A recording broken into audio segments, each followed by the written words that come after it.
जय गुरु जी संगत जी, welcome you all on Morning Vibes with Guru ji डिवॉटी यानी सुबह की तिरंगे गुरु जी की संगत के साथ। चैनल को सब्सक्राइब करके बेल नोटिफिकेशन के बटन को प्रेस कर लीजिए, जिससे आपके पास सबसे पहले गुरु जी महाराज जी की ब्लेसिंग पहुंचे। आज का प्यारा सा सत्संग आंटी जी के द्वारा साझा किया गया है। किसी कारणवश वो अपना नाम गुप्त रखना चाहती हैं, तो जैसे गुरु जी की मर्जी। आइए आंटी जी का ये ब्लेस सत्संग सुनते हैं, इसे 7 संगतों तक शेयर करते हैं ताकि गुरु जी महाराज जी की ब्लेसिंग्स आप सबको भी मिलें और हमें भी मिलें। जय गुरु जी, शुक्राना गुरु जी। जय गुरु जी संगत जी। सभी संगत जी को बहुत प्यार से जय गुरु जी। और अपना सत्संग शुरू करने से पहले मैं मंत्र जाप करूंगी। ओम नमः शिवाय, शिव जी सदा सहाय। ओम नमः शिवाय, गुरु जी सदा सहाय। संगत जी, किसी कारणवश मैं आज यहाँ अपना नाम नहीं बता पा रही हूँ। गुरु जी की जब आज्ञा होगी तो मैं पूरा सत्संग अपने नाम और पहचान के साथ करूँगी। ना ही मैं कोई अपने सत्संग को कोई नंबर दे रही हूँ कि ये मेरा 5वां सत्संग है या छठा सत्संग है, क्योंकि उस परवरदिगार की रहमतों के आगे ये नंबर की गिनती गिनना बहुत ही छोटी बात है। उन्होंने जिस दिन से हम उनसे जुड़ते हैं वो अपनी रहमतें इस कदर बरसाते हैं कि उनको गिनना बहुत ही स्वार्थ सिद्धि वाला होगा। तो इसलिए मैं सिर्फ इसे एक शुक्राना सत्संग कहूँगी। और संगत जी, इसको सुनाते समय बहुत दिनों से मैं ये सुनाना चाह रही थी, आप सबके साथ शेयर करना चाह रही थी, लेकिन किसी कारणवश मैं नहीं कर पा रही थी। और आप यकीन नहीं मानेंगे कि मैंने साक्षात गुरु जी को अपनी इन्हीं खुली आँखों से देखा है। संगत जी, सत्संग शुरू करने से पहले मैं आपको बताना चाहूँगी कि मैं एक सरकारी कर्मचारी हूँ। तो बहुत सारी ऐसी चीज़ें होती हैं जो हम इस इलेक्शंस के दौरान नहीं कर सकते हैं। तो संगत जी, सत्संग की शुरुआत यहाँ से होती है। मैंने अपनी जर्नी गुरुजी से ने मुझे कैसे अपने पास खींचा या कैसे मैं उनसे जुड़ी, ये मैं अपने पहले सत्संग में शेयर कर चुकी हूँ। ये सत्संग मेरा उस रहमत परवरदिगार की रहमतों का सिर्फ शुक्राना शुक्राना और शुक्राना है। तो संगत जी, बात इलेक्शन से पहले की है। मेरे अंकल यानी मेरे हस्बैंड बहुत दिनों से कहीं हम गए नहीं थे, ना ही मेरा बेटा कहीं जा पाया था। पहले हम अक्सर साल में 2 या 3 ट्रिप्स दिल्ली से बाहर की, ताकि हम अपने उस भागदौड़ भरे जीवन में 2 या 3 दिन सुकून वाले ले सकें। ऐसे चले जाते थे, पर पिछले 4 वर्षों से कोरोना के कारण और इसके अलावा पारिवारिक परिस्थितियों के कारण हम कहीं जा नहीं पाए थे। तो अपनी रोज़ की दिनचर्या में बहुत ज़्यादा बिज़ी थे। बीमारियां भी चल रही थी, साथ में बहुत हताशा भरा समय पिछला चल रहा था। इसी हताशा वाले समय में गुरुजी एक रोशनी बनकर हमारे जीवन में आए। तो बात है 16 मई की। मैंने अपनी बेटी से कहा कि, क्योंकि बेटी नहीं जा सकती थी हमारे साथ, तो मैंने उससे कहा कि बेटा, तेरे पापा का बहुत मन कर रहा है कहीं बाहर जाने का, तो कहीं 1 या 2 दिन के लिए बुकिंग कर दो। उसने कहा ठीक है। और उसने, क्योंकि आप सभी जानते हैं हम इतनी स्ट्रेसफुल लाइफ से 1 आध दिन के लिए कहीं जाएं तो वापस से हमारे अंदर दोबारा उतने उत्साह से काम करने का एक जोश आ जाता है। तो उसने हमारे टिकट, यानी मैं, मेरे अंकल और मेरे बेटे के टिकट्स बुक कर दिए। अब आप देखिए संगत जी कि क्योंकि इस समय इलेक्शन का दौर है, हम लोग जब भी कभी स्टेशन लीव लेते हैं, मतलब दिल्ली से कहीं बाहर जाना होता है, तो हमें परमिशन की ज़रूरत होती है। अब 21 तारीख को मुझे जाना था, लेकिन पता नहीं क्यों गाड़ी बुक नहीं हो पा रही थी। दिल्ली से ज़्यादा दूर नहीं जाना था, दिल्ली से 5-6 घंटे की दूरी पर ही देहरादून के समीप हमें जाना था। लेकिन पता नहीं क्या हुआ कि हमें कोई टैक्सी या कोई बस या कोई जो ट्रेन है वो नहीं मिल पाई लास्ट दिन तक। तो फिर मैंने अपने अंकल से कहा कि ऐसा करते हैं, मुझे बार बार मैसेज भी आ रहे हैं कि अभी जाना ठीक नहीं है, तो हम इसको टाल देते हैं।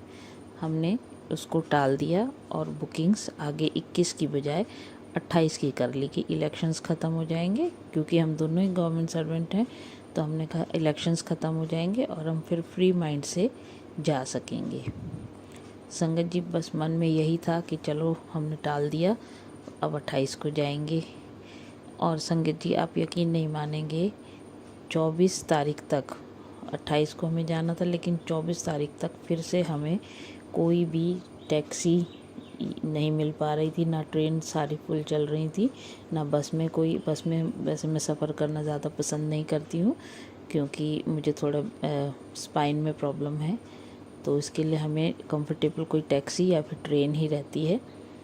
तो संगत जी आप ये देखिए कि 24 की शाम तक हमें कोई टैक्सी किसी भी तरीके की नहीं मिल रही थी।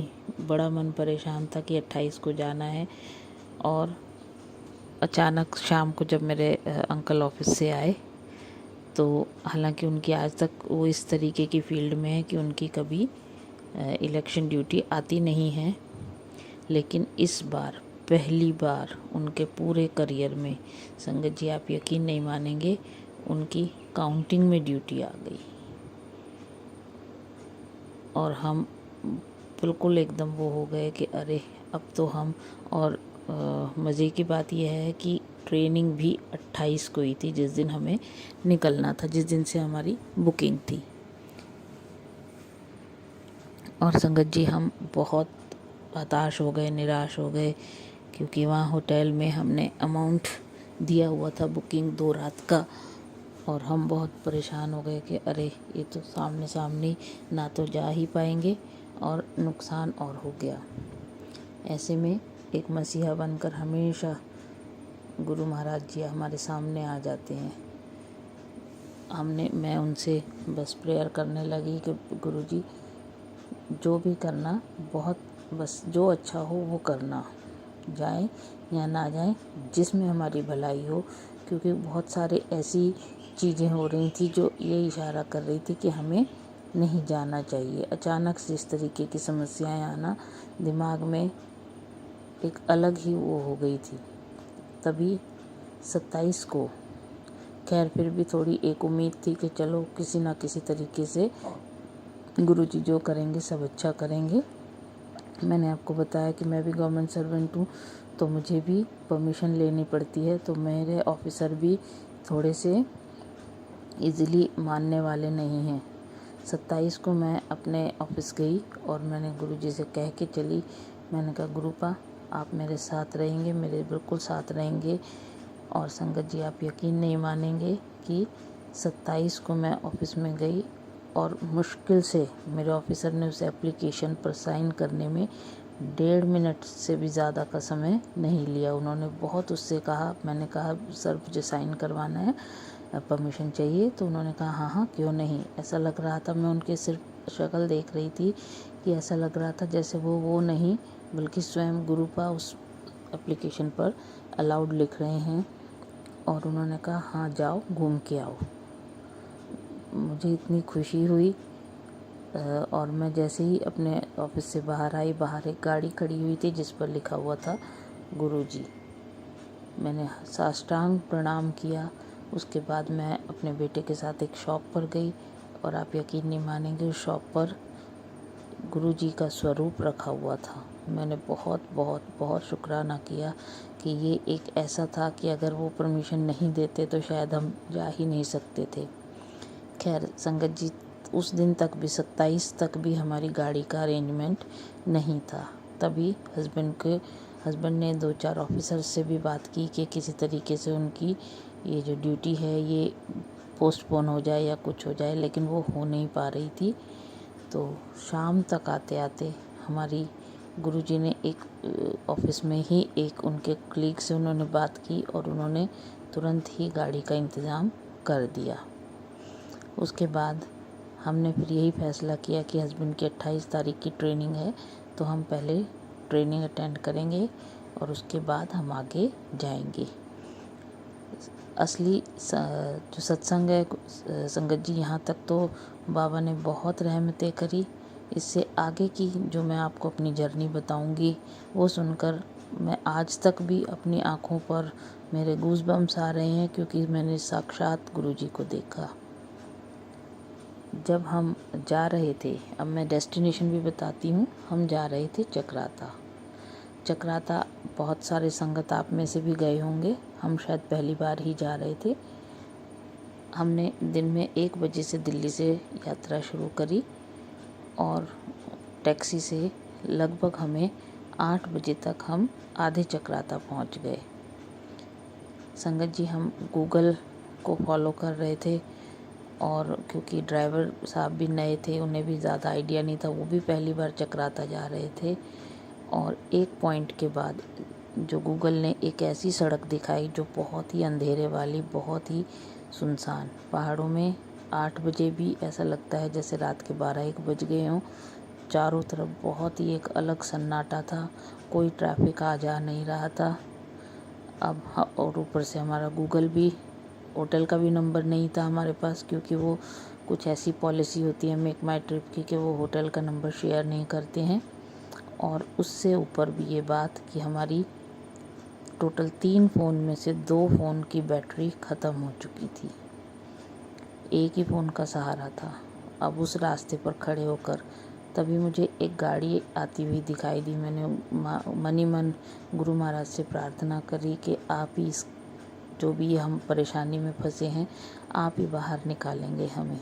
तभी एक गाड़ी आकर मैं पता नहीं कि हालांकि ऐसे सुनसान रास्ते पे अकेली मैं ही महिला थी, बाकी मेरे अंकल थे, ड्राइवर साहब थे और मेरा बेटा था, और पता नहीं क्या मेरे अंदर वो आया। मैं एकदम अपनी गाड़ी से बाहर निकली और मैंने हाथ देकर उस दूसरी गाड़ी को रोका। उस गाड़ी में पुराने टाइम की वो मारुति 800 थी और उस गाड़ी में 2 पुरुष बैठे हुए थे। 2 महापुरुष कहूँगी मैं तो उन्हें। मुझे याद नहीं है मैंने उनसे क्या कहा क्या नहीं कहा। उन्होंने मुझसे कहा कि आप हमारे पीछे पीछे आओ। और हमारे पास थी बड़ी गाड़ी इनोवा और वो थी मारुति 800। मैंने अपने अंकल से कहा कि वो उस गाड़ी के पीछे पीछे चलिए। संगत जी, आप यकीन नहीं मानेंगे कि वो गाड़ी की स्पीड बहुत तेज़ नहीं थी, लेकिन जैसे ही हम उनके पीछे चले वो गाड़ी पता नहीं पूरे रास्ते हमें नहीं मिली। वो गाड़ी फिर हम नहीं जानते वो गाड़ी कहाँ गई, कैसे गई, पर मैंने मन ही मन बहुत बहुत शुक्राना किया कि गुरुपा ने खुद हमें रास्ता दिखाया। उन्होंने हमें बताया कि आप सीधे इस पे जो ये सड़क जा रही है इससे सीधे आप ऊपर चक्राता चले जाइए और चक्राता से फिर 8 किलोमीटर आगे हमारा जो होटल था, जहाँ हमने बुकिंग की थी, वह है। आप यकीन नहीं मानेंगे संगत जी, एक बिल्कुल अनजान प्रदेश जहाँ ना हमारे पास फ़ोन ना कुछ और सारे ही नए, हम किस तरीके से बहुत आराम से अपने डेस्टिनेशन पर पहुँच गए। तो मैं पूरे रास्ते उस गाड़ी को ढूंढती रही, लेकिन वो गाड़ी मुझे उसके बाद बिल्कुल भी नज़र नहीं आई। इतनी सी उसमें कोई भी गाड़ी, तेज़ स्पीड वाली गाड़ी आराम से स्लो स्पीड गाड़ी को पकड़ सकती है, लेकिन हम नहीं पकड़ पाए। तो संगत जी, इस तरीके से मैंने साक्षात गुरुजी हमारे रक्षा के लिए आए। उन्होंने हमें खुद रास्ता दिखाया। और उसके बाद अगले दिन मैंने फेसबुक पर पढ़ा कि उसमें लिखा हुआ था कि पुत्र तेरे ऊपर बड़ा कष्ट आया सी, मैंने वो टाल दिता। हो सकता है संगत जी जो 21 से 28 हमारी डिले हुआ, उसमें भी कुछ ना कुछ भलाई रही हो, तभी गुरुजी ने हमारी 21 तारीख की जो जर्नी थी वो 28 तक टाली और उसके बाद खुद आकर हमारे उसमें सहायता करी। और आप यकीन नहीं मानेंगे कि इतनी सारी वहाँ पर मुझे बटरफ्लाइज़ मिली, बहुत सुंदर दर्शन बटरफ्लाइज़ के, इतनी वैरायटी की वहाँ पे बटरफ्लाइज़ मिली कि मैं अपने आप को बहुत भाग्यशाली मान रही थी कि मैं आज गुरुपा ने खुद ही सारे ब्लेसिंग्स मेरी झोली में डाल दी हैं। और तो ये था हमारा एक शुक्राना सत्संग। बहुत बहुत धन्यवाद गुरुपा आपका हमारे जीवन में इस प्रकार की रहमतें भरने का, और आपका अनंतम अनंतम शुक्राना आगे भी। और सभी संगत के लिए भी मैं प्रार्थना करूँगी कि गुरुजी इसी से तरीके से अपनी रहमतें लुटाते रहें। जैसे कहते हैं ना कि हम बच्चे माँ बाप का हाथ छोड़ सकते हैं, लेकिन माँ बाप कभी भी बच्चों का हाथ नहीं छोड़ते। उसी तरीके से गुरुपा ने खुद हमारा हाथ पकड़ के वो पूरी यात्रा हमें करवाई, और इसके लिए मैं बहुत बहुत दिल से गुरुपा का धन्यवाद करूँगी। कोटि कोटि उन्हें प्रणाम करूँगी। जय गुरु जी संगत जी, जय गुरु जी।